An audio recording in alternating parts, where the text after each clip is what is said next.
Allô? Oui. Est-ce qu'on est là? Coucou. Est-ce qu'on nous entend bien? Ça a J'ai l'air. l'impression qu'on nous entend. Ça va. Salut, salut. La baston. Salut Calceros, salut Robin. Ah, et qui d'autre? Bah salut Timmy. Salut Goldie, salut Laetitia. On vous voit. Ouais, bienvenue, bah du coup chez moi, mais chez moi qui est chez lui. Donc c'est un chez moi assez mobile. Bienvenue pour ce premier débrief de la saison 2. Voilà, la saison 2 des Dés sont jetés avec le tout nouveau, avec une fleur là. Voilà. Vas-y, montre si tu veux. Je la montre pas souvent en live celle-ci. C'est Ponce. Voilà. Moi j'avais posé ma bière dessus, donc on est un peu équipé. Donc le premier, on fait trop de bruit. Bah oui évidemment, on va en faire, désolé. Donc le premier débrief de cette saison 2 avec le nouveau joueur de l'équipe, Katimi. Donc, alors je préviens, je vais pas faire l'effort de me déplacer chez tous les joueurs et toutes les personnes qui vont faire le débrief après par la suite. C'est tombé comme ça, mais voilà. Ça pourrait se faire en soi pour Baptiste et Mayal.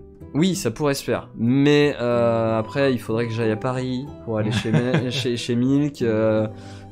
Pour les invités c'est pareil, il faudrait que je me déplace chez eux. Non, c'est un bordel. C'est un bordel, on va pas faire ça.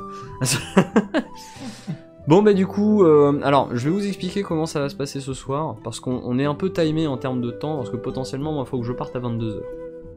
Donc, on va faire ça de manière un peu fun, un peu sympa. N'hésitez pas à aller sur le Discord, ou ici, hein, si vous voulez poser des questions, allez poser dans le chat, ou sur le Discord, sachant que sur le Discord, vous pouvez éventuellement... soit nous mettre vos questions par écrit. Alors où est-ce qu'on va les mettre? Dans Le live. Ouais, dans le chat de live, quoique je suis pas sûr que tout le monde y ait accès. Non, mettez dans brief et débrief sur dans la partie LDSJ un peu plus haut, voilà. Dans le débrief, voilà, dans le channel le débrief, vous mettez vos questions là-dedans et on essaiera d'y répondre après avoir déjà fait le visionnement du brief. T'as fini de me bouger le retour de partout, toi? La partie technique. Ah, je vous montre. Ah non, non, mais c'est pas celui-ci. C'est pas celui-ci que je voulais montrer du coup comme écran, c'est celui-ci. Ah là là là là. Voilà, c'est là, ah, ici. Voilà, bravo Robin. Bravo. Donc voilà, ici vous posez vos questions, on les prendra et potentiellement on va, je pense, vu qu'on n'a pas de casque chacun, on va éviter de faire des questions en oral. On va éviter de vous prendre en vocal, même si on aurait bien aimé, mais on fera ça sur les autres débriefs. Là, on va juste vous prendre les questions par écrit ici, et en attendant, on va aussi visionner le petit brief d'avant-tournage, donc celui que j'ai tourné avant qu'on fasse la session de jeu de rôle, et on va réagir sur ce brief directement.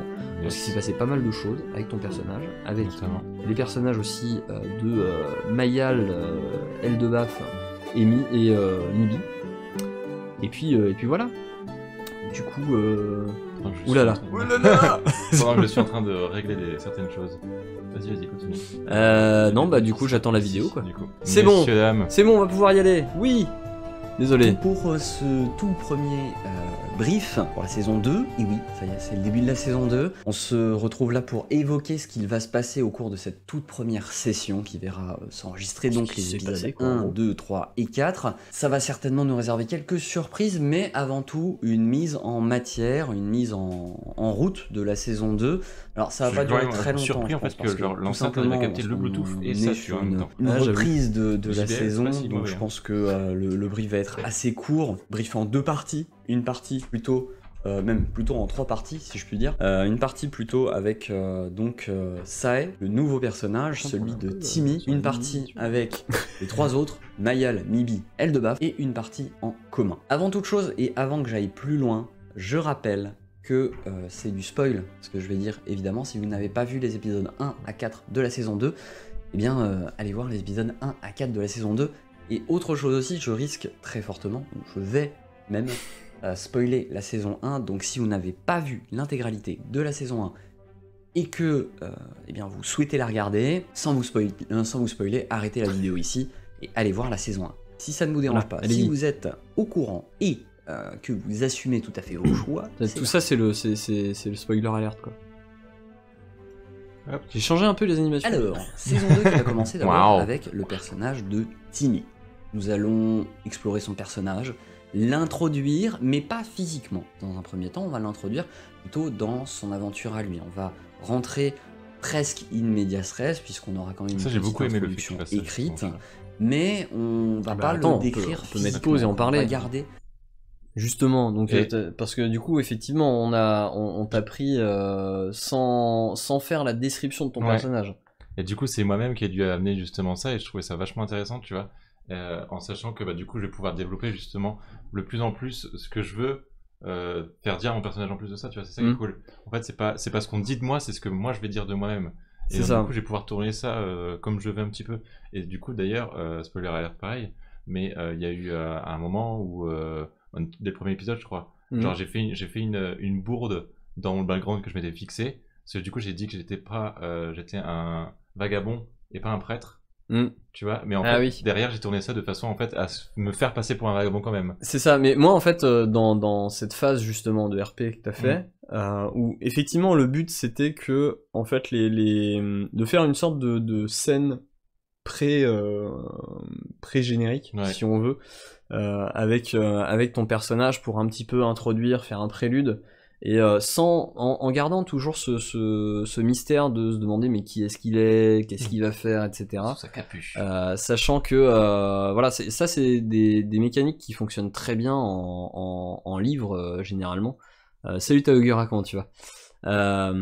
C'est des mécaniques qui fonctionnent très bien en livre, où généralement on introduit comme ça un personnage un peu mystérieux, on sait pas trop qui il est, on le nomme pas, et on le découvre après par les yeux du héros, et c'est ce que j'ai voulu retranscrire sur cette saison-là, où du coup effectivement on te découvre d'abord par ton aspect, on va dire ton côté plus ta personnalité, avant d'avoir la description physique qui soit faite par tes futurs collègues, tes futurs coéquipiers, et du coup avoir ce parallèle et avoir une meilleure identification de la part du public qui lui connaît donc Eldebaf, Mayal et Mibi, et du coup se plonge dans la même situation dans laquelle ils vivent et dans cette découverte du personnage. Clairement, en fait, ça amène en fait le viewer à imaginer petit à petit mon personnage, et pas d'emblée direct lui dire bah voilà, il est comme ça, tu vois. J'ai bien aimé, et j'en ai joué lors de la rencontre avec les trois oiseaux. C'est que quand j'ai rencontré les deux filles, même les trois en fait, vu qu'ils sont beaucoup plus petits que moi, ça je l'ai dit justement, tu vois, et je pense que du coup ça a ajouté des descriptifs dans l'imaginaire du viewer, tu vois. J'espère en tout cas. Je pense que c'est des scènes qui ont bien fonctionné, outre le fait que alors on spoil un petit peu pour la suite du débrief, mais outre le fait que effectivement cette rencontre, moi j'avais pas prévu qu'elle se fasse dans une ruelle. C'est un peu le hasard qui a fait la situation, où à la base vous deviez vous retrouver au marché. Ils devaient te chercher au marché, et au final ils t'ont pris en filature. Toi t'as essayé de leur échapper, ça s'est retrouvé dans une ruelle, dans une situation un peu proche de l'agression quand même, on va pas se mentir. J'ai eu peur. On savait pas trop dans quelle direction ça allait, et pour au final cette rencontre assez unique quelque part, et plutôt marrante, moi je trouve. Bon, on peut mettre la suite, mais effectivement le but c'était de t'introduire d'abord psychologiquement et en termes de personnalité. Ce secret, pour l'introduire et introduire d'abord sa quête, d'abord sa motivation à l'aventure. Ça va être ça le début. Donc comme ça on rentre aussi en matière, on découvre un peu le personnage de Sae, on découvre sa personnalité, on découvrira son physique après coup avec les autres personnages par le regard du reste du groupe, parce que je pense que c'est à eux que va le plus s'identifier vous, les spectateurs, on dirait qu'on est à la télé, puisque vous êtes dans la même situation que les autres joueurs, à savoir qu'est-ce qui va se passer. C'est ce que je disais, vous allez découvrir sa description physique en même temps que les autres. Il vient de loin, je vais pas dire d'où, on va garder le secret, mais il vient de loin. Et il cherche un certain oracle. Donc son périple l'amène à la capitale, Ibrénac, la capitale du royaume du cœur, dans lequel toute cette aventure se passe. Potentiellement, il va trouver l'oracle qui prend place dans un bâtiment qu'on appelle l'écoute, une sorte de petite tour cylindrique avec plusieurs étages. Ça va je me suis pas mal amusé d'ailleurs. Là-dessus, je me suis pas mal amusé à créer à faire exprès de créer des situations où une personne qui ne connaît pas va avoir du mal à comprendre en fait ce qui est dit en face. Ouais. Ou du coup, par exemple, quand tu demandes mais où est-ce que je peux trouver l'oracle, et il dit bah l'oracle est à l'écoute. Oui, ça paraît évident, mais mais c'est-à-dire. C'est vrai que j'avais l'impression de capter, ouais. Pour le coup. Tu vois, c'est des situations comme ça où alors je le dis juste après dans le brief, mais parce que je l'ai monté cette semaine, donc je me rappelle ce que j'ai dit dedans. Mais je rassure, ça a été tourné avant la session de tournage. Okay. Mais effectivement, en fait, je me suis amusé à créer comme ça des situations où on comprend pas tout de suite ce qui se passe, ou alors on se fait des premières idées et après on découvre la vérité, comme par exemple le fait que bah c'était un enfant. Ouais. Et du coup, quand t'es arrivé là-bas, il a fait sortir une femme qui était à moitié dévêtue, en train de se reboutonner, et on se demandait qui c'était cette femme. Et je crois que j'ai vu d'ailleurs un petit commentaire dire eh ben il s'embête pas l'oracle, avant de se raviser en disant en fait c'est un enfant. Et donc en fait c'était sa mère tout simplement qui était là et qui comme c'est un très jeune enfant qui lui donnait à manger tout simplement, donc il lui donnait le sein, donc créer ce petit imbroglio, ce petit quiproquo, ouais, peut-être un petit malaise, c'est vrai. Ouais, en vrai, justement, si je peux en parler maintenant de la scène, comment je l'ai vécue, ouais. Moi je savais déjà, avant, on en avait parlé, je savais que ça allait être un enfant, mais je m'attendais pas forcément à ce qu'il soit aussi jeune, et ouais. Mais quand même aussi qu'il soit aussi innocent, quoi. Je m'attendais vraiment à genre un jeune adulte. Un enfant hyper éveillé, presque clairement. Qui parle comme un adulte, clairement. Et qui soit presque un peu choquant comme ça. Clairement. Et du coup, tu vois, quand j'ai rencontré cet enfant-là, il y a mon côté animateur qui est ressorti en mode ah, mais il est très mignon. Ouais, mais je l'ai senti en jeu, je me suis dit mais il va me faire un câlin juste après. Ouais. Ah, mais j'avais trop envie en vrai, tu vois. Mais c'était pas trop dans mon personnage non plus, tu vois. Mais du coup, c'est vrai que il y a eu ce passage-là où j'ai hésité sur la construction de l'oracle, à le faire justement, à lui donner cette caractéristique d'avoir une apparence très jeune, mais un esprit qui est millénaire, où il se rappelle de ses vies précédentes et des choses comme ça, où du coup il est hyper éveillé et il est dans le corps d'un enfant, mais il parle comme un adulte qui a énormément de sagesse. Et j'avais hésité à faire ça et je me suis dit non, en fait ça c'est quelque chose qu'on a déjà vu. On a déjà vu dans d'autres ouvrages, dans d'autres choses, etc. Je me suis dit c'est encore plus drôle que l'oracle soit véritablement un enfant, qui n'est pas forcément au courant de ses propres pouvoirs, mais qui a qui du coup a des pouvoirs quand même, et des visions, mais qui les confond un peu avec son imagination d'enfant. Et du coup, ça se fond avec son imaginaire, etc. Et donc, il te fait une requête comme s'il te demanderait de lui dessiner un mouton, quoi. Ouais. Et du coup, il y a ce côté innocent que je voulais retranscrire, que je trouvais intéressant et assez original dans la construction même du personnage, quoi. Ouais. Mais moi, du coup, je trouvais vu que je savais que ça allait être un enfant, j'ai quand même été surpris, tu vois. Alors justement, je savais pas trop comment ça allait prendre, comment j'allais prendre, je jouais vraiment la surprise, tu vois. Et c'était nickel, quoi. Et c'est le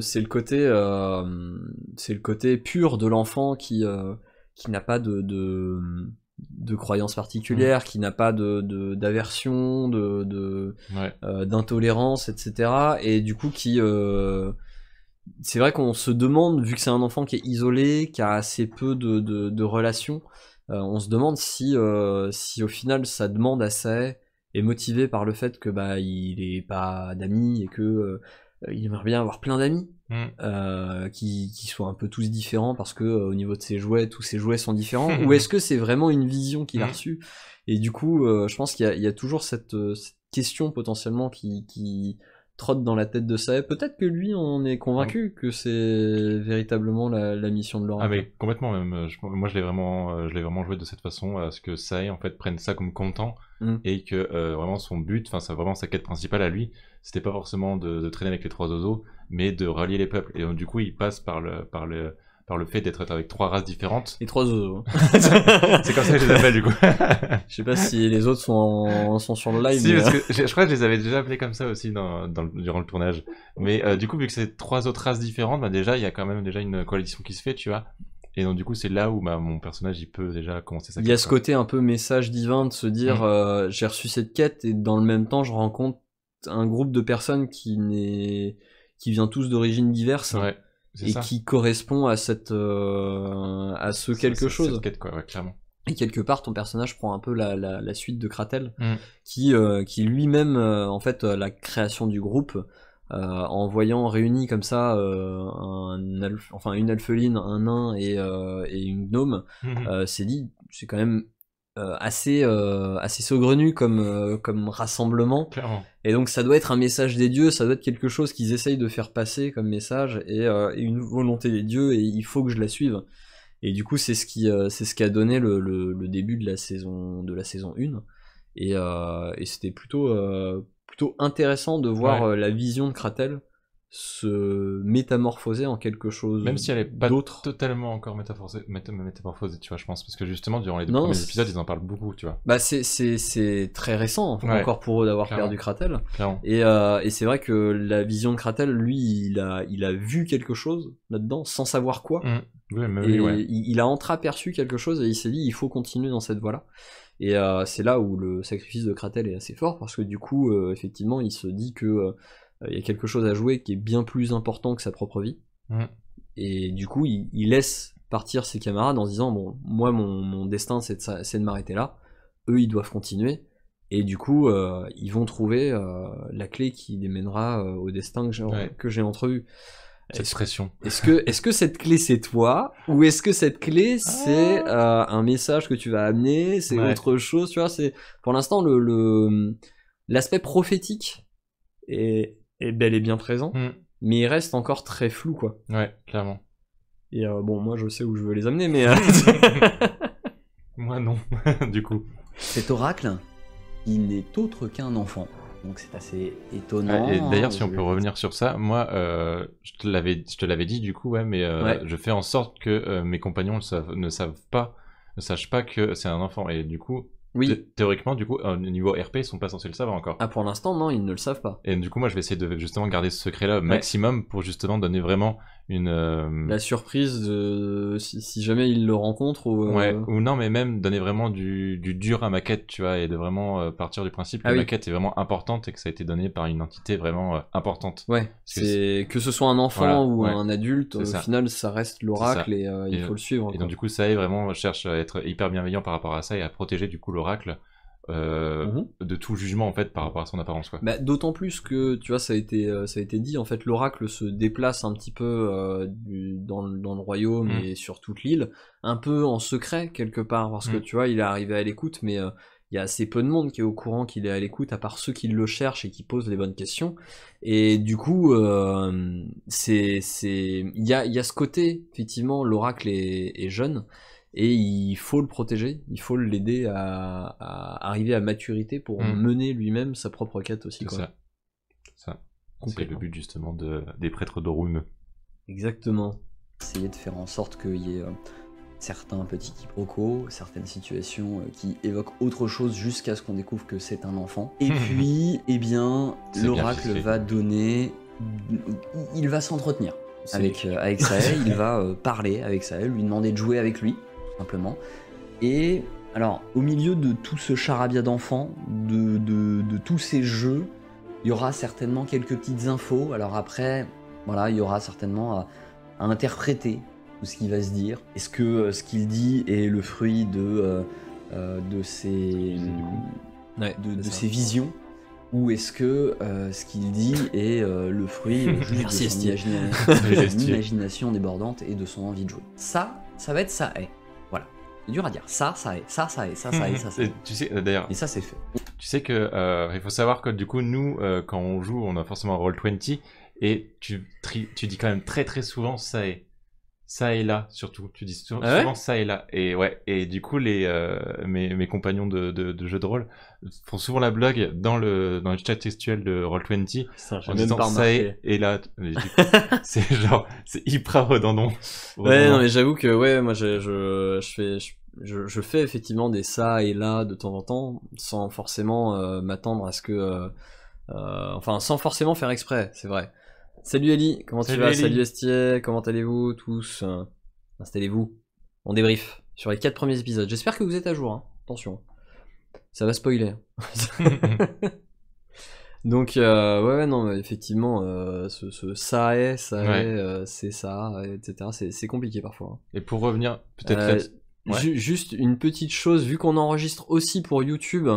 Parce que du coup, je récupérerai la VOD pour YouTube. Essayez de pas trop balancer des alertes vocales, hein, on va dire. Parce qu'après, ça risque de gêner. Voilà. Je suis même pas sûr que les alertes vocales, du coup, je les ai mises, moi. Tu vois. Non, mais ça doit... Ah, c'est sur Trigger, du coup. Okay. Ouais, c'est via la Trigger scène. Okay. Normalement, ça doit se faire. Donc, on va éviter. Je viens de rentrer chez moi, j'envoie l'alerte now, l'alerte du live. Ah oui, sur Facebook. Eh ben, merci, Ellie. Let's go. Let's go. Et pour revenir du coup par rapport à mon pseudo, je suis vraiment désolé d'avoir choisi ça. Mais il faut savoir en fait que c'est un. Si jamais vous connaissez Maui, justement, j'en avais parlé, je l'avais spoilé. J'avais teasé un petit peu. Ah oui. Je sais pas si t'avais vu. J'ai pas écouté jusque là sur l'histoire d'un pseudo. Ouais. Ça c'est un pseudo que j'utilisais avant Timmy. D'accord. En tant que joueur, j'ai encore des persos comme ça qui traînent dans le roleplay. Ah d'accord, donc il y a une antériorité clairement, au nom de Sae. Ouais. Sae, avant, c'était dans le plus gros roleplay que j'ai fait sous le nom de Sae, c'était une espèce de comment ça s'appelle, d'Amazon, tu vois, ah oui. très très sanguinaire, qui s'était carrément coupé tu vois.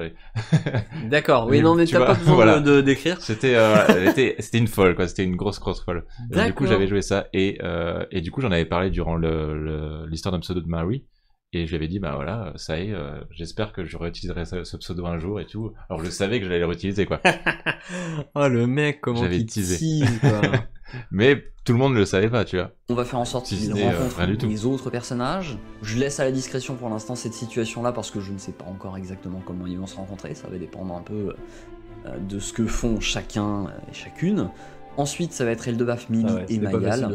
On les reprend après la situation qu'il s'est passée au tombeau d'Éristé, après la perte donc de Kratel, un passage à Terrascon. Ils ont été ramenés par Kellyanne MacLeod, le prêtre, qui les a récupérés à la sortie du tombeau et qui les ramène à Terrascon, donc là d'où ils viennent, pour ils se reprennent un petit peu, reprennent leur vie et au final ils vont avoir comme information que l'homme en bleu donc qu'ils cherchent est passé par Terrascon et est parti en direction de la capitale, que l'Uridis qui aura réservé un présent à Mayal est parti également à la capitale après avoir finalisé ce qu'elle avait à faire à Ignazis, et que pour soigner Mayal, au final, à Terrascon, ils ne savent pas quoi faire. Éventuellement, peut-être qu'à la capitale, ils sauront quoi faire. Donc 3 raisons d'aller. Et c'est là qu'ils ont mélangé tous les objectifs, en fait. Oui. Ils ont tout mélangé, en fait, dans la partie. Ils se sont dit, mais en fait, faut qu'on aille à la capitale. Pourquoi? Quel est le lien entre l'Uridis, J'ai vu, ouais, du coup. J'ai entendu. C'était le bordel. Et j'étais, mais non, mais vous avez pas compris, vous avez plusieurs quêtes, en fait, là. Du coup, c'était un moment assez drôle pendant le tournage. Du coup, il faisait que ça, de faire une quête, puis une autre, puis une... Enfin, en fait, il sait jamais... En fait, il prenait tous les points d'exclamation dans la ville avant de prendre la route et d'optimiser les quêtes. Mais en fait, le but, c'était qu'ils aient pas une seule motivation pour aller dans le... Voilà, qu'est-ce qui se passe ? J'ai mon tabouret qui se... Non, ouais, qu'ils aient pas une seule motivation pour aller à la capitale, mais qu'ils en aient plusieurs pour vraiment les motiver à y aller. Donc il y avait le fait que effectivement le prêtre bleu était passé par là et était allé vers la capitale. Il y avait le fait que Mayal, pour se faire soigner, il y avait pas ce qu'il fallait à Terrascon, donc potentiellement il fallait aller voir à la capitale. Et il y avait le message laissé par l'Uridis avec le présent à Mayal qui était un petit peu étrange. Et qui avait dit, bon, voilà, si vous voulez la retrouver et lui poser des questions là-dessus, elle est à la capitale. Okay. Du coup, ils ont tout mixé, et ils ont tout confondu. Donc, on a remis les pendules à l'heure. Bon, après, on va mettre ça sur le compte du fait qu'ils étaient choqués par la perte de Kratel, et qu'ils étaient dirigés un peu par Kellyanne MacLeod. Comme je disais, un personnage assez intéressant, Kellyanne MacLeod, qui est un prêtre d'Erroneus, donc un prêtre guerrier, mais qui cherche vraiment à se battre et tout, et qui a une force, qui a un gros nounours, qui est adorable, mais qui a une force qu'il a du mal à maîtriser. Et du coup, c'est plutôt sympa, plutôt drôle à jouer. Bon, le pauvre Kellyanne MacLeod a été un petit peu clash par Mibi, à un moment donné, qui lui a dit, enfin, quand il a dit, ouais, je vais aller voir au temple d'Erroneus, elle lui a dit, ah, bah, peut-être que là-bas, il y a des gens qui voudront de vous. Merci, ça fait un peu mal. Donc ouais, ils ont fait ça, et puis derrière, effectivement, je savais pas exactement comment ils allaient vouloir retrouver Timmy, et je me suis dit, je peux pas les lâcher dans la ville complètement comme ça, sachant que c'est une capitale, les gens peuvent être dans la même ville sans jamais se croiser pendant des jours et des jours. Il fallait que je crée une raison qui fasse qu'ils allaient se rencontrer potentiellement, et cette raison, c'était que les deux, que ce soit Timmy et que ce soit le groupe, soient à peu près arrivés à terme de leur vivre, grosso modo. Donc normalement, dans l'idée, ils devaient se rendre au marché pour faire des courses et se retrouver à ce moment-là. Sauf qu'au final, eux, ils sont allés voir l'autre qui a dit bah il est allé près du port. Ils sont allés au port, mais ils l'ont pas trouvé. Et puis bon bah ouais, mais vous savez qu'un nomade potentiellement de temps en temps, enfin vu que c'est tout le temps sur les routes, ça a besoin de refaire un peu ses vivres. Ah, faut qu'on aille au marché. Ouf, un éclair de génie. Donc bon, je les ai un petit peu aiguillés parce que je voyais qu'ils étaient un peu perdus dans la ville. Donc je les ai aidés un peu à retrouver leur petit et leur direction. Mais c'était censé se faire de manière plus fluide, on va dire. Ouais. Et moi, je pensais qu'à la base, tu vois, le problème de Mayal, ça allait être moi qui allais les régler, tu vois. À un moment, j'ai vraiment cru que c'était à moi de le faire. Alors, initialement, c'est ce que j'avais prévu. Je l'avais prévu, je m'étais dit, ah bon, il va la soigner et tout. Et j'ai regardé le niveau du sort qu'il fallait pour enlever la cécité. Niveau 5. Oui.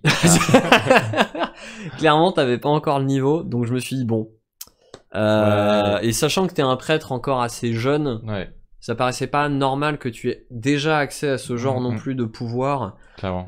Quand des prêtres qui sont installés et qui sont des prêtres guérisseurs à Terrascon, eux n'y avaient pas encore accès, quoi. Donc, quelque part, je me suis dit, ça paraît plus logique d'avoir une figure extérieure d'autorité qui apporte cette solution-là. Et quelque part, en même temps, vu le prix que ça coûtait, moi, ça me permettait de vous rajouter une petite quête pour vous inciter un peu plus à partir vers le sud, en direction de la forêt, et à vous dire, bon bah, vu qu'on a une quête à aller faire par là, autant qu'on aille voir au niveau des colonies. Donc j'ai essayé de rassembler à chaque fois les objectifs pour pousser le groupe dans une direction, quoi. J'aurais bien aimé quand même, tu vois. Il me semble, je crois qu'il y a dans une série, il y a justement un mec genre qui est l'élu, tu vois, et qui doit justement faire son apprentissage et tout. Mais au final, dès le début, il a pareil un putain de sort que après il peut plus du tout faire. Je crois que je me demande si c'est pas dans Naruto, tu vois. En vrai, où genre il fait un truc super what the fuck et après bah il est tout nul, tu vois. du coup, ça aurait pu coller, tu vois. ça aurait pu, effectivement. T'auras d'autres occasions de briller. T'inquiète pas. Ouais. Vous verrez à la fin de l'épisode 4, du coup, si jamais c'est pas encore vu, mais... T'as bien brillé. T'as pas relancé le bon truc. Et à la capitale. Ils vont donc se rendre à la capitale, suivi de Kellyanne qui... rien d'autre de mieux à faire que de faire ça. Il va les accompagner jusque là-bas, ils vont rentrer dans la capitale, avec certainement un petit peu d'appréhension parce que, la dernière fois, ça s'est pas très bien passé dans la capitale. C'est l'histoire de leur rencontre qu'ils ont écrit tous ensemble. Et après ça, on va suivre différentes quêtes qu'ils vont avoir à faire. Tout d'abord, soigner Mayal, lui rendre la vue. Ensuite, trouver l'homme en bleu. Ça, c'est cadeau. Découpage. Trouver l'homme en bleu. Et après ça, c'est à peu près tout. C'est à peu près tout sur les quêtes qu'ils ont en arrivant en ville. Voilà. Trouver l'Eurydice aussi. Après ça, ils vont obtenir d'autres quêtes, on va dire. L'Eurydice va leur donner des informations sur ce qu'il se passe dans le royaume. Il y a des choses un peu bizarres chez les nains. Il y a des problèmes au niveau des colonies. On l'a dit, chez les nains, il y a la frontière du Guidenvik. Il y a des raids d'orques au nord. Également, enfin voilà, pas mal de choses différentes. On va voir ce qu'ils vont décider de faire. Et ça, voilà, ça va être à eux de décider ce qu'ils font. Pour soigner la cécité, ils ont la possibilité de se rendre donc, à la place des 8, où il y a plein de temples différents dédiés aux différents dieux, et de consulter la haute prêtresse d'Undia, donc la prêtresse de la civilisation, qui est la seule haute prêtresse qui sera présente sur place et qui aurait potentiellement un niveau d'harmonisation avec son dieu suffisant pour soigner Mayal. Autrement dit, hors RP parlant, un niveau suffisant. Donc, cette prêtresse acceptera de les recevoir, éventuellement d'entendre leurs demandes, mais ça coûte très cher de demander un sort à la haute prêtresse, elle a autre chose à faire, elle est très prise, ses sorts sont très puissants, donc ça coûte très cher. Je vais être tout à fait honnête, ils n'auront pas la somme qui est demandée. La somme qui est demandée est absolument stupéfiante, c'est 150 pièces d'or, quand de leur côté, attendez que je vérifie combien ils en ont, mais je crois qu'ils ont, ils en ont vraiment pas bien moins que ça. Non, je l'ai pas sous les yeux. Mais bon. De ce côté-là, tu vois, j'ai trouvé vachement radin, mine de rien. Ah, ils sont radins, mais en même temps, dans ce monde-là, la pièce d'or est assez rare, et c'est assez compliqué de l'obtenir. Et c'est vrai que j'ai toujours en tête, du coup, le 150 pièces d'or d'Eldebaf, qui me bute à chaque fois. Mais c'est vrai que, du coup, c'est une somme colossale. Il y a des gens qui, toute leur vie, trient, mais n'ont jamais cette somme-là. Donc, c'est sûr qu'il fallait quelque chose d'un peu représentatif, quoi, pour pouvoir payer ça. Donc cette quête de la prêtresse de Nundia, donc prêtresse de la civilisation, et qui amène au final à combattre des bandits. Et c'était pas un combat facile. Oui. Les combats, j'ai... Ouais, je crois pas que j'en parle là plus dans ce débrief, je sais plus où on en est. Bon, quoique j'en parle peut-être un peu. Bah attends, je vais pas trop spoiler alors. Ils ont bien moins de pièces d'or que ça sur eux, donc c'est pas possible pour eux de lancer ce sort de guérison de la cécité. Cependant, la haute prêtresse d'Undia va leur donner une autre mission possible à remplir pour faire payer. Cette mission, elle va dans le sens de la civilisation et donc du développement des colonies. Les colonies sont un peu isolées dernièrement. Je me demande si je vais pas me donner une quête annexe personnelle de faire dépenser un max de thunes à l'équipe. Histoire de compenser un peu. Attaquer les offres aux gens capitales et les colonies. Leur but d'aller mater cette troupe de malandrins, ou du moins en tout cas trouver le moyen qu'ils n'embêtent plus les colos, tout simplement. Donc là, on va aborder la partie commune. Une fois qu'ils auront trouvé le moyen de se rassembler, de trouver donc Sae, qui est là on attaque vraiment, là vous l'avez vu venir, le tronc commun, un membre qui a été introduit au fur et à mesure des épisodes dans la saison 1. Je l'ai su assez rapidement avant la fin de la saison que Kratel allait nous quitter, donc j'ai semé à partir de la moitié de la saison des petits indices sur qui moi je le voyais, sur cet homme en bleu, je l'entendais à chaque fois, qui allait être la clé de les miséreux, oui, il y a des chances possibles, des choses comme ça. Donc voilà, on y est, on retrouve. Alors justement, toi, tu l'entendais à chaque fois. Qu'est-ce que t'as entendu comme indice? Ah, non, je saurais plus dire. Ah, mais ça, je veux. Je veux. Que je regarde. Parce que c'est vrai que, franchement, j'ai eu cette info assez vite. Quand, à la moitié de la saison, j'ai annoncé que, on cherchait des partenaires ou des parrains pour la saison 2, ainsi que des guests. J'ai eu une petite discussion avec Bob qui m'a dit que voilà, il voulait faire la première saison, mais il se voyait pas forcément faire plus d'une saison. Okay. Donc il voulait aller vers d'autres projets, ce que j'ai tout à fait respecté, et on le remercie déjà d'avoir joué avec nous pendant toute cette première saison. Et donc à ce moment-là, moi j'ai pas hésité longtemps, j'ai eu un nom qui m'est venu, donc je t'ai envoyé un petit message pour te demander si t'étais intéressé. T'as dit oui dans la minute, je crois. Dans la minute qui a suivi. Et du coup, on a un petit peu Bob Fumble. Donc Kratel, Robin. Donc dans la minute, t'as dit oui, donc on a commencé à un petit peu tisser ton personnage, avoir un petit peu des idées.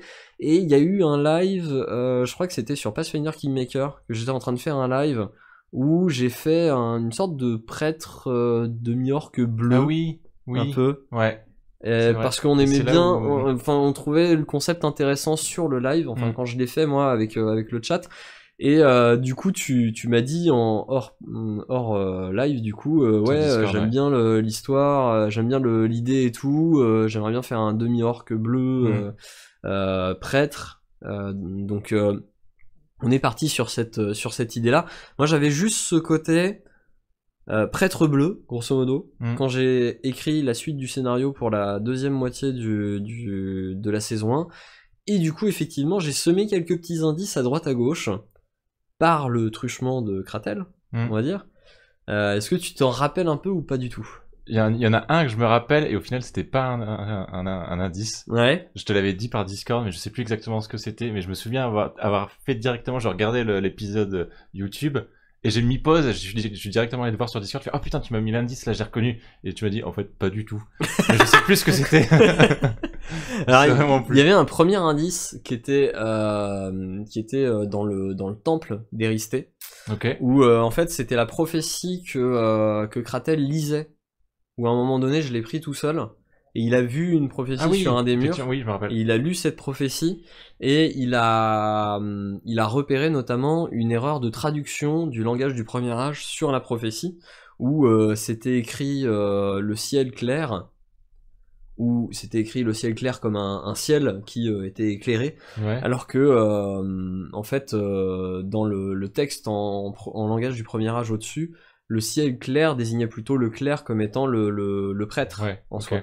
Donc il y avait un premier indice là-dessus, avec le ciel clair, donc quelque part c'était le ciel le bleu, donc le clair bleu, qui était désigné par là, et puis le groupe qui était désigné un peu sous la houlette d'Oisillon, qui était perdu, affamé, qui avait été rassemblé par l'ordre étant représenté par Kratel, qui lui était du coup le personnage loyal neutre par excellence, donc rassemblé par l'ordre, et encore plus proche par le chagrin, je crois que c'était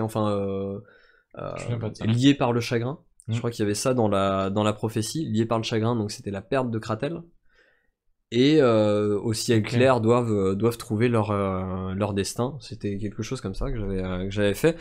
Et donc c'était pour introduire le fait que Kratel allait trépasser, puisque ça c'était d'ailleurs je remercie Fumble de m'avoir offert cette possibilité de sacrifier un personnage et de travailler ce sacrifice ensemble pour qu'il soit mémorable. Et ça a donné lieu à une scène plutôt émouvante. Donc ça franchement dans la vie d'un MJ c'est priceless d'avoir la possibilité de travailler une scène comme ça avec un joueur.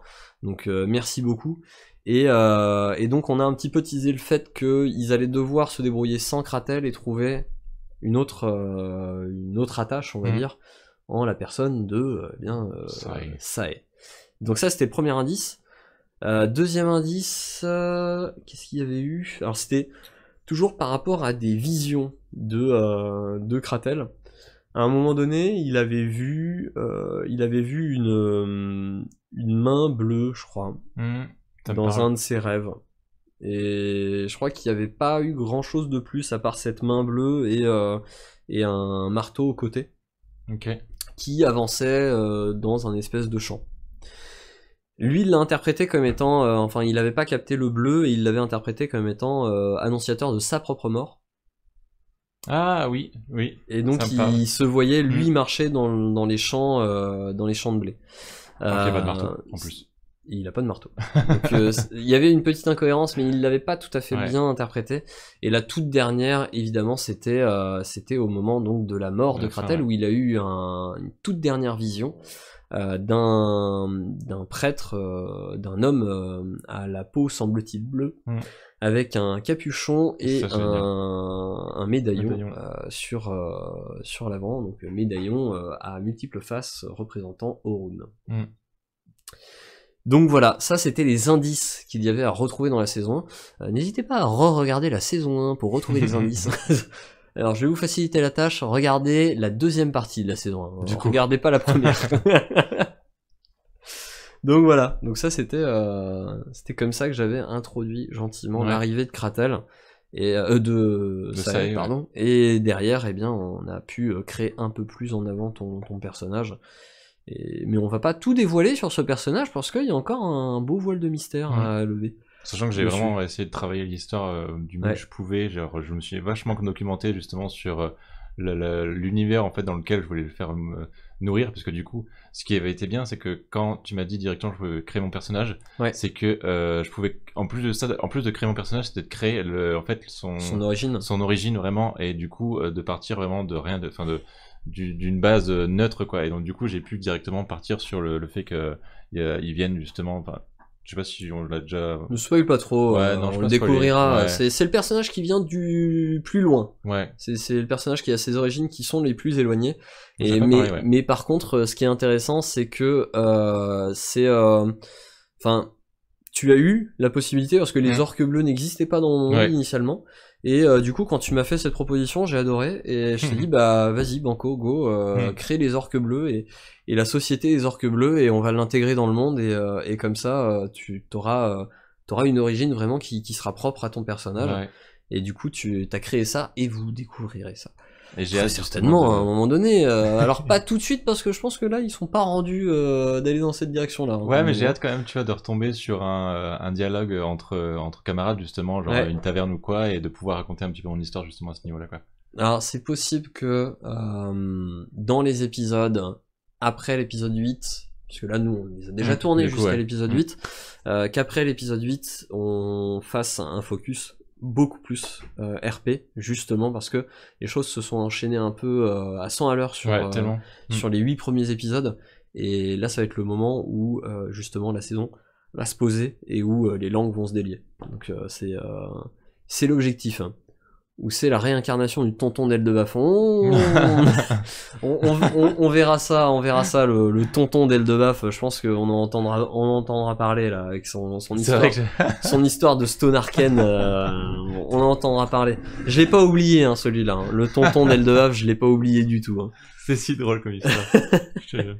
C'est comme rapidement après l'annonce de départ de Kratel, j'avais eu l'idée de recruter donc Timmy, qui a accepté immédiatement, et donc je le remercie. Et donc une fois que tout le groupe se sera réuni, ils vont avoir une mission d'abord d'aller voir au niveau des colonies pourquoi ça se passe pas bien pour le développement des colonies, qu'est-ce qui se passe là-bas, voilà, aller voir un peu plus précisément. Dans leur tête, ils auront aussi le fait qu'il y a des choses bizarres chez les nains, donc peut-être qu'ils auront envie d'aller voir chez les nains. Eldebaf en tout cas aurait peut-être envie. Et sur la route, ils vont avoir à aller voir ces malandrins et aller s'occuper de ces malandrins. Ça, c'est la partie commune que je leur ai prévue. En tout cas, je leur ai prévu toute une petite aventure autour de ces malandrins. On peut l'évoquer très rapidement. Le principe, c'est qu'ils se rapprochent de la zone, ils vont tomber sur une charrette qui est renversée, des chevaux morts et des marchands qui auront été, des colons qui auront été égorgés sur le bord de la route. Donc une enquête commence pour essayer de retrouver les gens qui ont fait ça. Ils vont suivre des pistes, commencer à s'approcher d'un endroit où il y a des bruits, trouver un homme qui est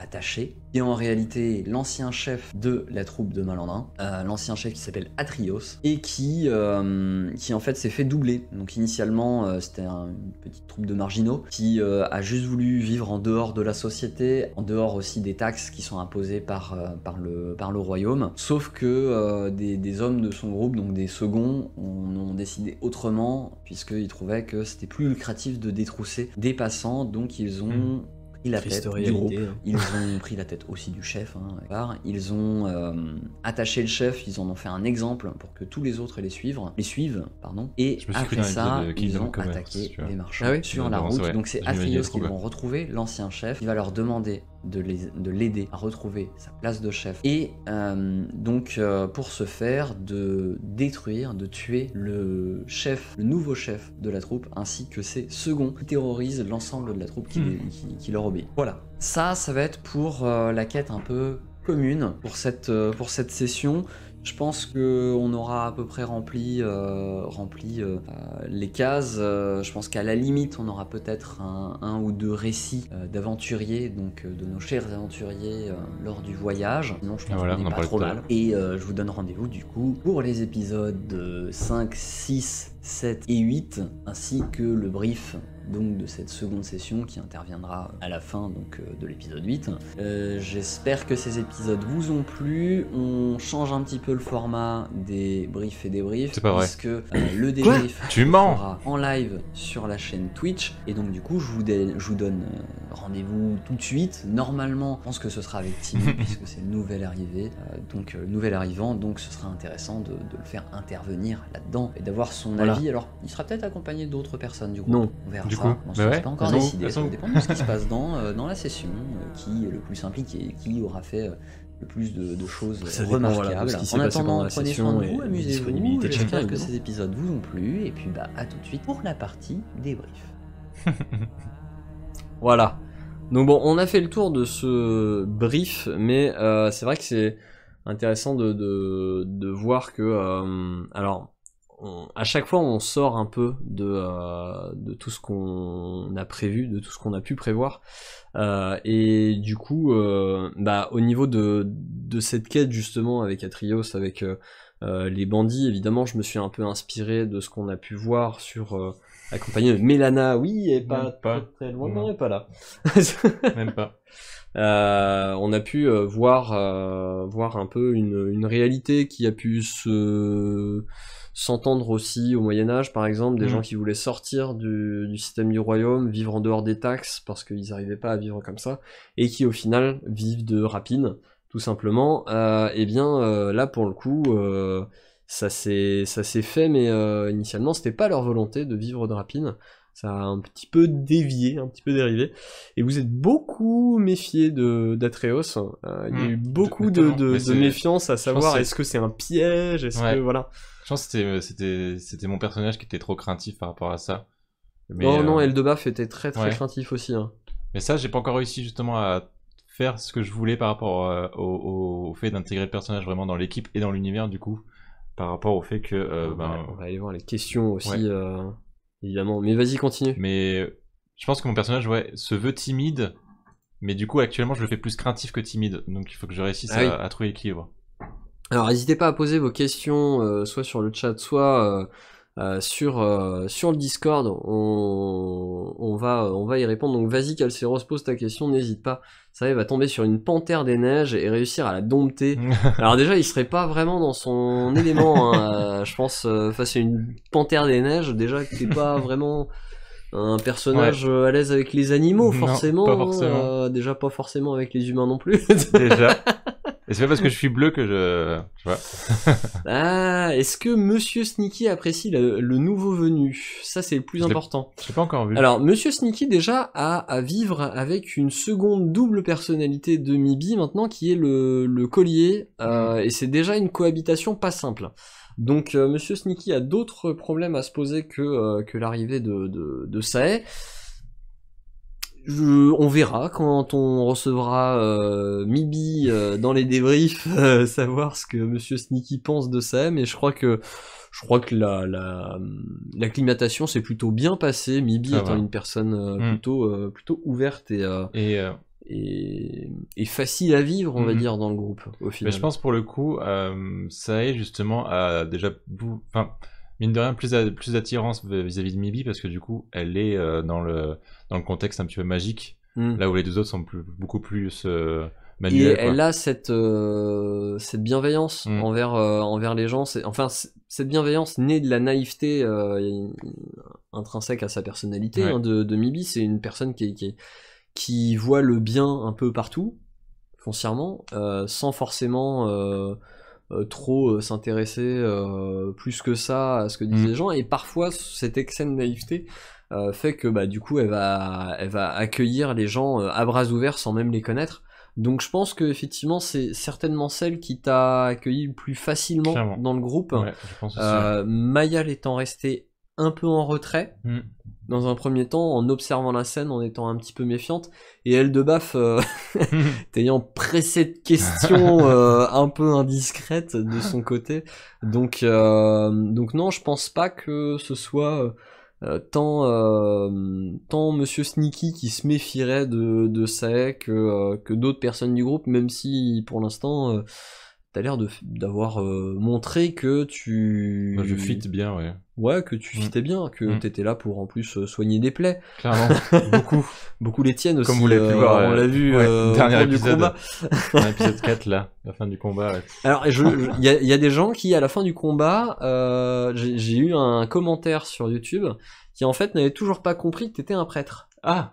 Donc parce que du coup t'étais assez en retraite, t'avais l'air d'être très dans la spiritualité et de pas sortir d'armes pour attaquer.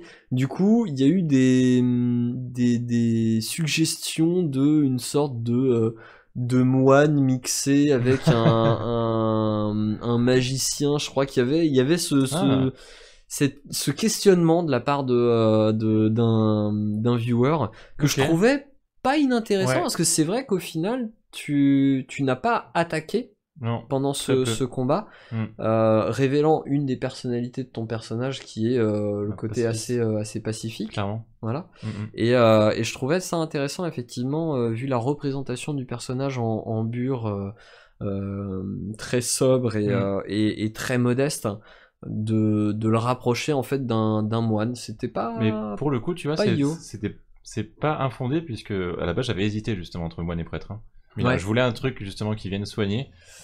C'est vrai qu'il y avait un besoin dans le groupe quand même de soigner, puisque pendant la première saison, en fait, j'ai fait en sorte de disséminer à droite à gauche des potions et bon, une baguette de soin aussi à un moment donné pour anticiper les éventuels besoins qu'ils vont avoir suivant la situation dans laquelle ils se sont mis.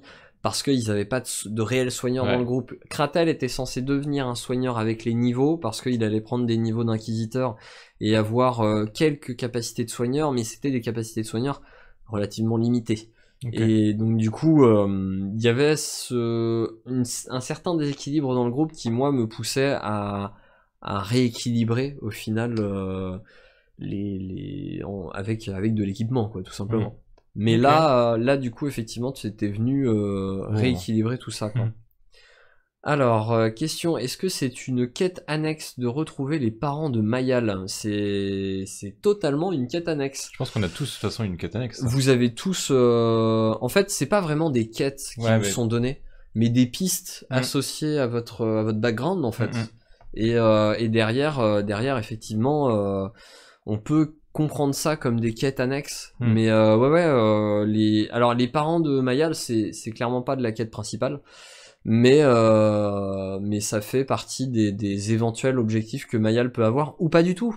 On l'a vu, Mayal s'est émancipée de ses parents en ne les suivant pas au moment de la grande exode, donc du coup, est-ce qu'elle a vraiment envie de les retrouver et qu'ils lui fassent la morale en lui disant ah, tu nous as pas suivis, t'aurais dû nous suivre, ta vie est dangereuse, etc.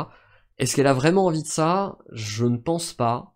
Donc peut-être que Mayal va s'intéresser à savoir où sont ses parents, mais elle va peut-être pas chercher à les retrouver véritablement. Donc il y aura peut-être un souci de savoir où ils sont et s'ils vont bien, mais pas de les retrouver. Je pense. Et je pense que oui, dans tous les cas, de toute façon, on a tous, en tant que personnage et en tant que joueur, envie de creuser notre background et du coup d'affirmer un petit peu ce qu'on est en tant que personnage, quoi. Et donc, du coup, forcément, ça pousse à des quêtes annexes, entre guillemets, quoi. C'est ça. Alors après, là, c'est vrai que pendant cette première session, on a pas mal évoqué le passé de Mayal, notamment via le fait que l'Eurydice soit sa tante. Non, je savais pas ça. Ah, tu ne savais pas? J'avais pas entendu. Ah, mais j'étais fait. Quoique, si, je crois qu'elle l'a dit. Si, elle l'a dit. À chaque fois, ils ont dit Tata Lulu, etc. Alors, si. Ça me parle en vrai. Mais j'essaie de pas me spoil, moi, justement, je regarde pas du coup les épisodes. Alors, généralement... Ça me fait des vues en moins. Si, en vrai, ça m'arrive de le mettre en fond, mais du coup, je l'écoute pas, en fait. Je bosse sur l'ordi, mais sans le casque, tu vois. D'accord, histoire de faire une vue. Mais sinon, genre, ouais, j'ai pas regardé, en fait, pour pas me spoiler non plus, quoi.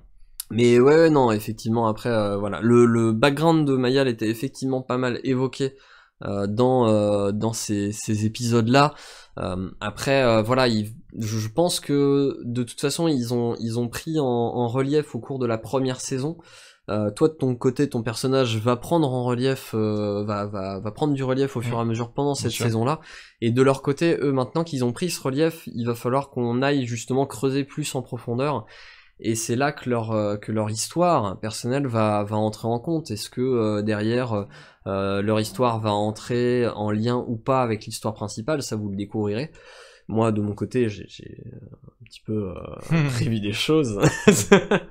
Mais l'idée, en fait, la subtilité quand on écrit un scénario, c'est de faire en sorte que les quêtes secondaires, comme on pourrait les appeler, n'apparaissent pas vraiment comme des quêtes secondaires et se fondent de manière subtile dans la trame principale, pour qu'on n'ait pas l'impression concrètement d'avoir des gros points d'exclamation au-dessus des quêtes principales et des plus petits points d'exclamation au-dessus des autres quêtes, et qu'on puisse se dire bon bah c'est ça qu'il faut qu'on fasse. Et concrètement, je pense que je l'avais très bien fait dans la première saison, où au début on pensait que la quête principale c'était avec les colporteurs versus les abeilles, où on voyait effectivement cet affrontement entre les deux, avec Modric, etc., que la corne semblait être une quête secondaire, alors que pas du tout. La corne était la quête principale, qui était plongée en fait dans ce contexte de guerre de voleurs en soi, et du coup ça a amené eh bien les joueurs à un moment donné à se rendre compte qu'ils avaient switché de quête, mais sans trop s'en rendre compte non plus, parce qu'ils fuyaient la première en suivant la seconde. Donc ça s'est fait de manière assez fluide. Ouais. Et c'est ce que j'essaye de faire dans mon écriture. C'est pas toujours très simple, hein, je dois vous avouer, mais j'essaye de faire en sorte que ce soit pas si obvious que ça quand on avance dans l'histoire. Et du coup, moi qui ai raté le début, c'est un orque bleu dont on ne connaît pas son histoire presque. Eh bien, je te laisse y répondre à ça. Bah, ça viendra avec le temps, mais c'est comme tous les autres personnages de toute façon. Le but, c'est vraiment de les découvrir au fur et à mesure des aventures. Ouais. Mais j'ai fait en sorte de travailler son histoire au mieux que je pouvais. Et c'est un demi-orque bleu. Ouais, c'est très important, le fait que ce soit un demi-orc et pas un plein orc, comme on pourrait dire. Ça c'est très très important. Et c'est quoi l'arc que la tante a donné à Mayal, car j'ai pas compris? Ben, je t'avoue que je crois que elle non plus n'a pas compris. Donc il y a un arc qui lui a été donné, qui en fait est un... Alors, pour l'aspect que, en tout cas, ils ont compris, c'est un arc composite de force plus 1, donc c'est-à-dire qu'en fait on peut normalement sur les arcs on n'applique pas sa force, parce que on tend l'arc en fonction donc de la capacité de l'arc en lui-même, donc on tire une flèche et ça fait des dégâts, point barre. Là celui-ci, cet arc a une courbure supplémentaire, ce qui fait qu'on peut tirer et appliquer une partie de sa force dessus, donc on peut appliquer un point de force dessus, si tant est qu'on ait la capacité d'appliquer un point de force dessus.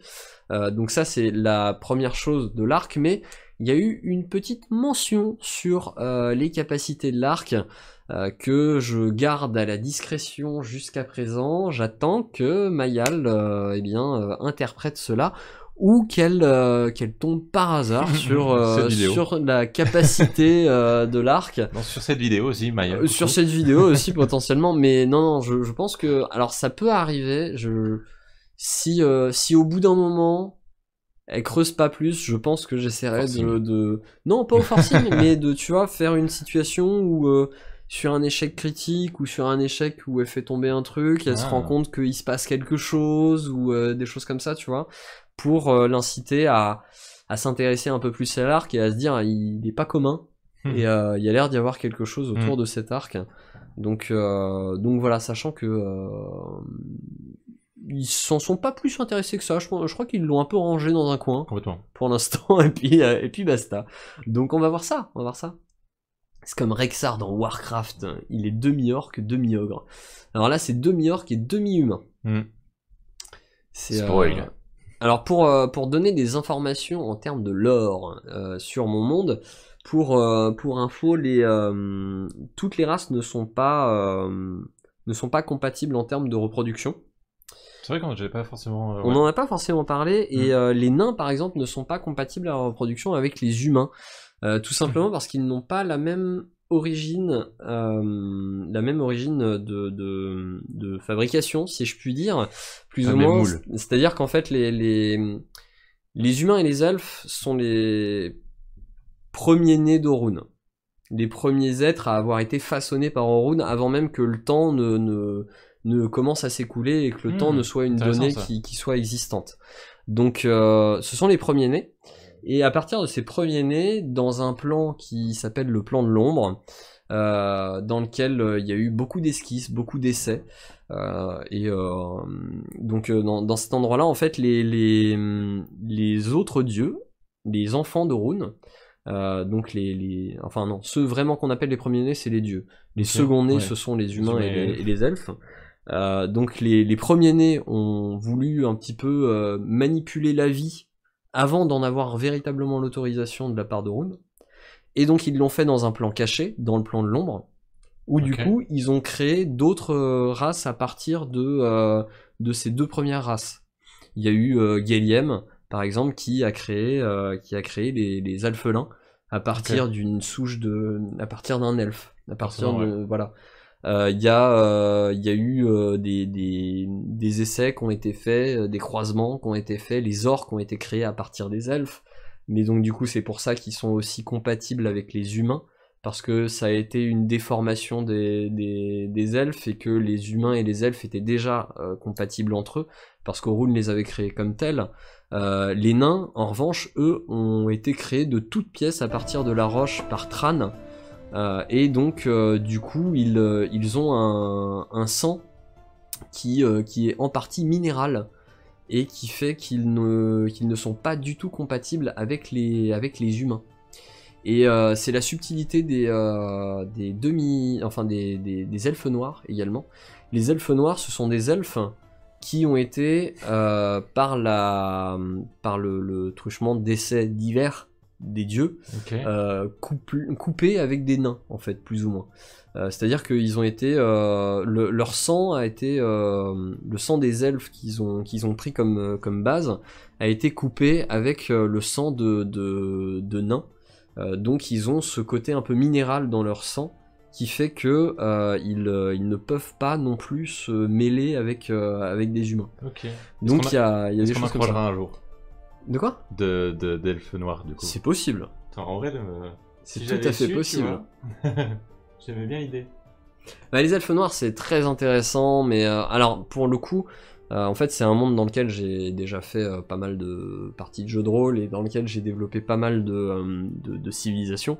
Et les elfes noirs, j'ai déjà développé leur civilisation. Je sais déjà à quoi elle ressemble et comment elle est organisée, et ça pourrait être une surprise de croiser justement les elfes noirs et de voir comment vous réagissez avec eux, sachant que je sais que mes premiers joueurs avaient eu une réaction assez particulière face aux elfes noirs. Barbarie. Il a pris un elfe, il a fait coupe 2 et hop, alphelin. Bah en fait c'est plus ou moins ça. En fait ce sont des alphelins nains. Grosso modo, des elfes nains, pardon. Oui, ouais. Et en fait, dans l'origine étymologique du terme alphelin, il y a eu les elfes, puis cette manipulation de la part des dieux qui a créé les elfes nains, qui au cours des siècles et des millénaires, avec la dyslexie des peuples, a donné un terme propre à ce peuple lui-même, déformant le terme d'elfe nain en alphelin. En fait, tout simplement. Ok. Voilà. Mais on donne des infos c'est super intéressant, ouais. Mais même le fait en fait que du coup mon personnage soit demi-orc et qu'il soit du coup orc et humain, je pense que je pourrais jouer là-dessus sur le fait que en fait je sois humain aussi et que du coup je sois de la première race, tu vois. Ouais. Et quelque part que vraiment, tu vois, il y a vraiment une lignée qui fait que oui, il y a une lignée qui fait qu'effectivement quelque part tu restes un enfant d'Orun. Même si Orun derrière quelque part dans sa bonté, dans sa volonté de créer un monde complet, a, on va dire, pris la paternité des autres peuples, on va dire, plus ou moins, parce qu'il est quand même vénéré partout.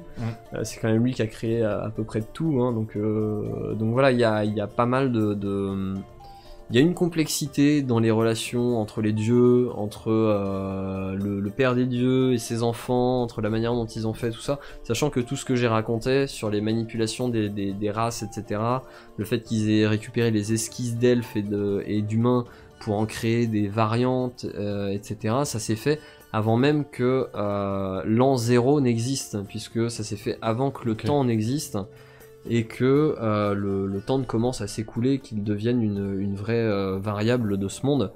Donc il y a cette notion, c'est pour ça qu'Orun, c'est celui qui a 3 visages, celui du futur, du passé et du présent. Et du coup c'est-à-dire que c'est lui par son omnipotence et son omniprésence qui a permis à ce que tous les éléments de la Genèse en fait se passent à la fois de manière simultanée et de manière codépendante les unes des autres, donc successive, quoi. Donc il y a cette dualité dans les événements, dans la genèse de mon monde, qui fait que les choses se sont passées à la fois successivement et simultanément, donc ce qui crée des choses un peu étranges dans la manière de les comprendre, si on lit en tout cas la genèse que j'ai créée autour de ce monde. Parfois même moi j'ai un peu de mal à m'y retrouver. Mais en vrai Robin il a raison, du coup tu devrais faire une vidéo sur l'explication de ça, tu vois. Tout à fait. Non mais j'y pense pense. Que c'est prévu, ouais. J'y pense, mais c'est disons que pour l'instant, j'ai plutôt pour objectif que ça reste dans un premier temps une surprise dans la série, qu'on le découvre un peu, etc. et qu'on s'y intéresse par ce biais-là. Avant de faire des vidéos dédiées, quoi. Robin, tu fais un Wikipédia sur ça, hein. Ah, tu peux faire un wiki, hein, tout à fait, tu peux faire un wiki. Et ça se voit fort, c'est très à ton personnage orc humain, genre on distingue bien les deux parties. Alors c'est pas moitié-moitié, hein. C'est, il a un physique... je suis pas aussi grand qu'un orc déjà. Voilà, il est plus grand qu'un humain, mais il est moins grand qu'un orc, et il a des canines d'orc, dont une est taillée. Ouais, et ça, je voulais pas le dire. Mais il a quand même des traits humains quelque part aussi. C'est vraiment un mélange des deux. Comme on peut dire qu'en fait c'est une race métissée, quoi. C'est exactement ça. Il est quelle heure ? Parce qu'au final ils m'ont dit qu'ils venaient me chercher vers l'admi. Et bah du coup attends, je vais vérifier parce que si ça se trouve ils sont là. Ok. Si ça se trouve ils sont là. Sachant que l'histoire de la canine, je pense que ça sera justement si jamais le rôle tombe sur moi lors d'une histoire à faire, je pense que ce sera l'histoire que je raconterai, quoi. Ouais. Alors que Goldie se prépare. Ah bah elle est là du coup. Michette. Oh là là là là, c'est dur. Oh, oui, on la voyait pas parce qu'il y a tu te prends partout. Coucou. Elle est adorable, voilà, je tiens à le dire, on la voit qu'en vidéo, mais elle est absolument adorable. Et regardez-moi ça, on dirait un chaton. Mais oui. Elle est toute petite, on dirait un chaton. C'est un chat d'appartement lyonnais. Et elle a 6 ans. C'est un chat d'appartement lyonnais. C'est improbable. Voilà. Et c'est un prêtre d'une religion où il n'existe pas de croyance. Si, alors il y a différents dieux, effectivement, et c'est un prêtre d'Orun, donc qui est le premier dieu, le père fondateur du monde. Voilà. C'est le Zeus de ta mille... Enfin, ouais. Ouais, c'est... Non, même pas de Zeus, je dirais que c'est encore avant Zeus, tu vois, parce qu'il y a eu des dieux avant Zeus. Oui, c'est vrai. Il y a eu Chronos, voilà, il y a eu les titans avant les dieux, et ce serait presque l'équivalent des titans, quoi. Sa maman est aussi petite, je te rassure. Ah, bah d'accord. Voilà, non mais je comprends mieux. Du coup, on va clôturer le live. Ok. Parce que du coup, moi, je vais devoir y aller. On avait fait le tour, hein. Ouais, je pense qu'on a fait le tour. N'hésitez pas sur le Discord, .exclamation Discord, à aller poser vos questions dans la partie débrief si jamais vous en avez en plus. C'était quoi ta question? Les prêtres d'Orun sont spécialisés dans une magie spécifique. Alors c'est des nomades, donc je te laisse en déduire, mais je vais pas trop spoiler pour l'instant sur la magie des prêtres d'Orun, donc on va le découvrir au fur et à mesure. C'est aussi un moyen pour moi de clôturer le live, mais tu m'aides pas. Mais tu vas découvrir ça, Robin, tu vas découvrir ça. Donc du coup on va arrêter là le live. Je vous remercie d'avoir suivi ce live, un petit peu exceptionnel parce que je suis venu jusqu'à Lyon pour ça. Ouais. Bon, pas que pour ça quand même. C'était pas prévu. Mais ça s'est un peu calé au dernier moment. Et c'est toujours un plaisir de se voir. C'est la deuxième fois qu'on se voit en vrai. Et c'est un plaisir. Et donc du coup j'ai pu rencontrer la régie aussi, qui est très très sympathique. Qui est partie, je ne sais où. Qui est partie ailleurs. Elle a fugué. Voilà. Et bonne soirée à vous, merci d'avoir suivi ce live, j'espère que ça vous a plu, on espère que ça vous a plu, et puis on vous dit, on vous invite déjà à aller voir l'épisode 5 qui est sorti depuis ce midi, ouais. Avec un invité, le scénarurgien, vraiment allez le follow parce que sa chaîne est vraiment super, et il nous a apporté un RP de fou sur ces 4 prochains épisodes là, donc vraiment allez voir ce qu'il fait, et puis en attendant, amène-toi, on est en bas, j'arrive, en attendant prenez soin de vous, amusez-vous, mais n'oubliez pas, les dés sont jetés, c'était Goldie et Timmy, on vous fait des bye bye, des bisous, ciao ciao. Ciao.